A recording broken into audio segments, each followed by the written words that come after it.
सर्वसामान्यांचा बुलंद आवाज, बीजी 24 तास.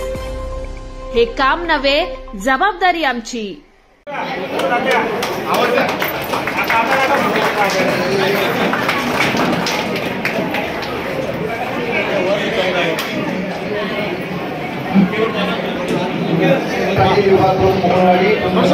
उपशाखा प्रमुख बिहारी संजय करमल, कृष्णा वेली, अजित घोड़े,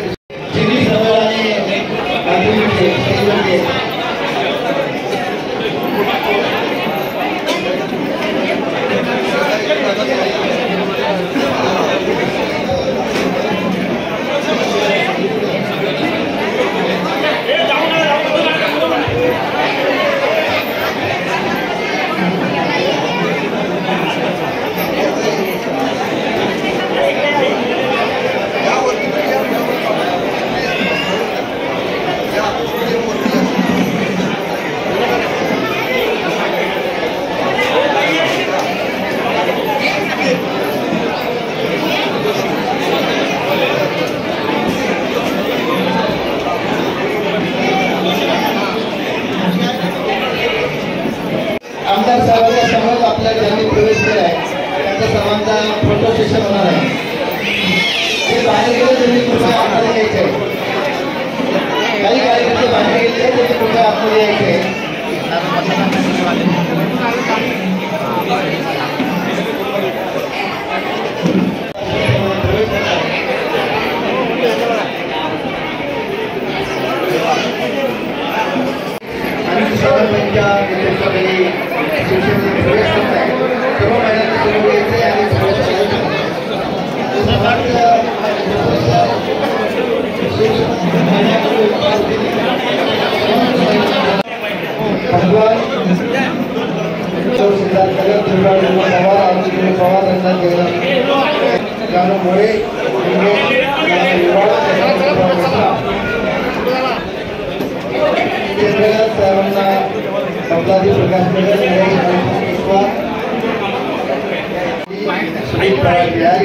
राजकुमार ऐहोळे, बिहारी, विहित तारीख बिहारी, अरुण बिहारी, जाधव सिद्धार्थनगर,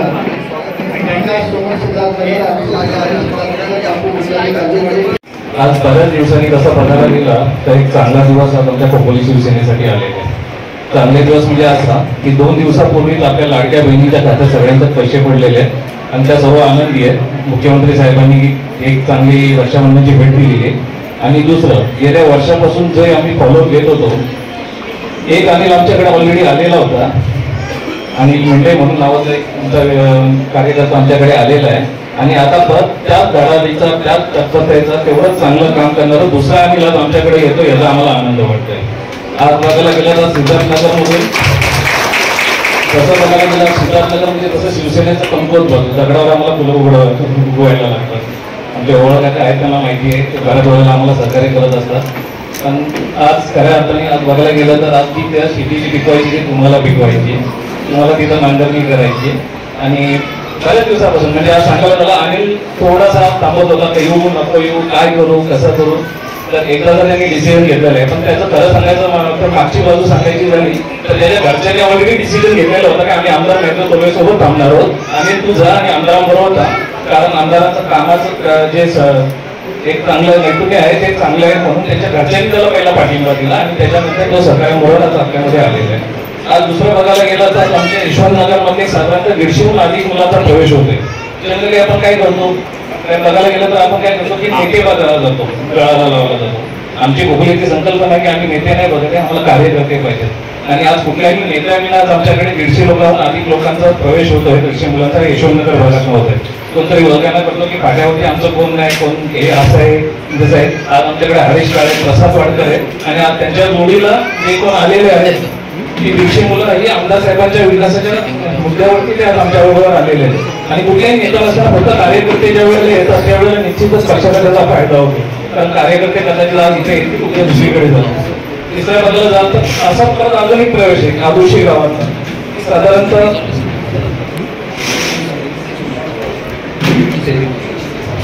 साधारणतः 130हून अधिक लोकांचा म्हणजे जवळपास आदोशी गाव तुम्ही बघितलं असेल तर जवळपास सर्व गावच आज आमच्याकडे प्रवेश करत आहे. निश्चितच, कारण त्यांनी आमदार साहेबांच्या नेतृत्वावर विश्वास ठेवलेला आहे. तरी मी आज जो निर्णय घेतला तो जरी उशिरा घेतला असेल, पण अशा टाइमवर घेतलाय की इथून जी नांदी होईल ती वाकायला गेली असणार आहे. साहेब तुम्हाला नंतर आज खोपोलीचा हात आहे, तुम्ही आज रोज घेता खोपोलीचा हात प्रवेश आहे.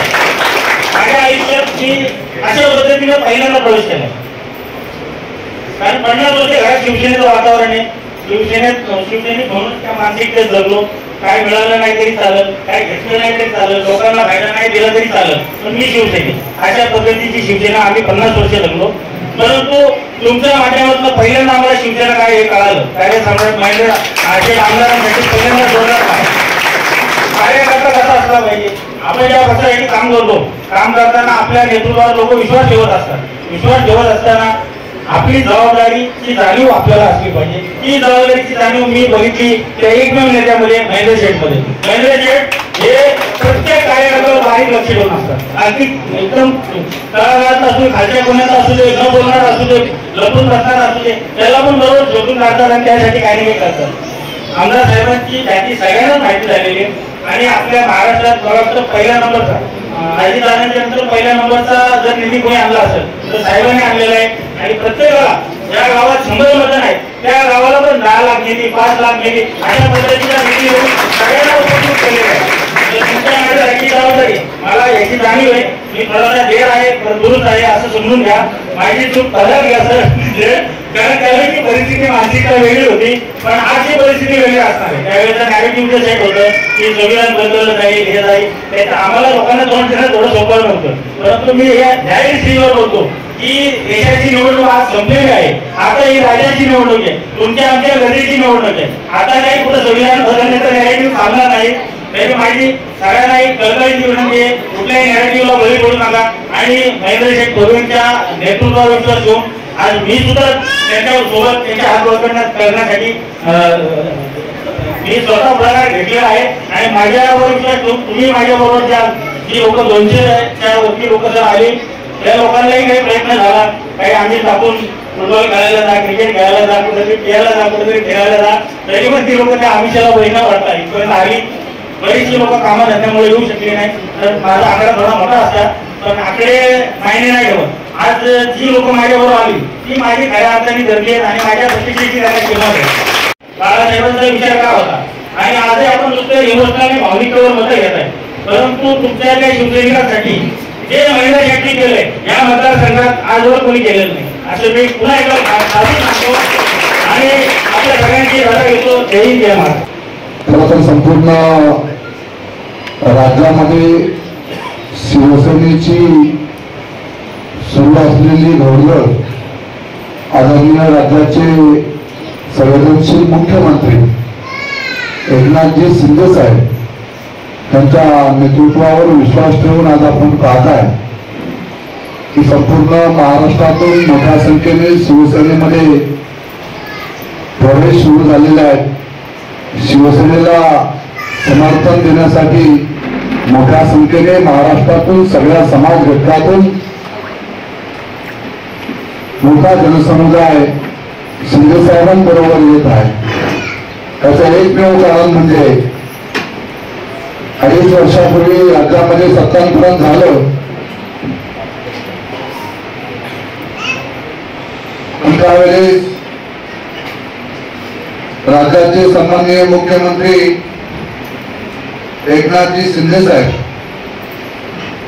यांना महायुतीच्या वतीने मुख्यमंत्री म्हणून त्यांच्यावर जबाबदारी देण्यात आली आणि खऱ्या अर्थाने महाराष्ट्राच्या सर्वसामान्य जनतेला न्याय देण्याचं काम सरकारच्या माध्यमातून सुरू झालं. आपण सारेजण पाहताय अनेक महत्वाकांक्षी योजना, अनेक महत्वाकांक्षी निर्णय या राज्य सरकारने या 2.5 वर्षाच्या कालावधीमध्ये घेतले गेले. महिलांना सक्षमीकरणासाठी जे निर्णय या सरकारने घेतले, महिला भगिनी या स्वावलंबी व्हाव्यात या दृष्टीने बचत गटाच्या माध्यमातून असेल, लाडकी बहीण योजना असेल, या अनेक योजना राज्य सरकारने आणल्या आणि या सरकारच्या माध्यमातून या योजना आता खऱ्या अर्थाने अंमलात सुद्धा यायला लागलेल्या आहेत. आणि आता मगाशी आपण कालपासून आपण साऱ्या अजून पाहताय की संपूर्ण महाराष्ट्रातून मुख्यमंत्री माझी लाडकी बहीण या योजनेला उत्स्फूर्त असा प्रतिसाद मिळाला. आज मुख्यमंत्र्यांनी सगळ्यात माझ्या पात्र असणाऱ्या महिला भगिनींच्या खात्यावर रक्षाबंधनाची भेट म्हणून ओवाळणी म्हणून माझ्या महिला भगिनींना जुलै आणि ऑगस्ट 2 महिन्याचे 3-3 हजार रुपये महिलांच्या खात्यावर जमा व्हायला सुरुवात झाली. हे खऱ्या अर्थाने महिला स्वावलंबी करण्यासाठी उचललेलं सरकारचं पहिलं पाऊल.